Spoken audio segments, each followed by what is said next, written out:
Hello and welcome everyone. Today's video I'm going to show here about to help you how you turn off comments on Figma. So ready, first of all, what you're gonna do is about to start to follow this video. It's gonna actually to be helping you on a lot of ways that is still to be about to be satisfied with its progress that you want to start to realize whenever we want to have a thing actually to be doing it when we are ready to be about to be realizing turn off comments.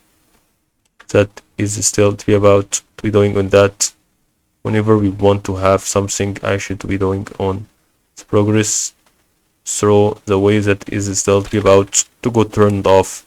So we can type comments here. Now we can start to show comments, turn it on, and type comments again, turn it off like this.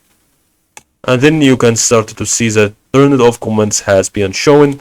So that's all about to know how it's actually work in that way. And that's all about to help you through this video.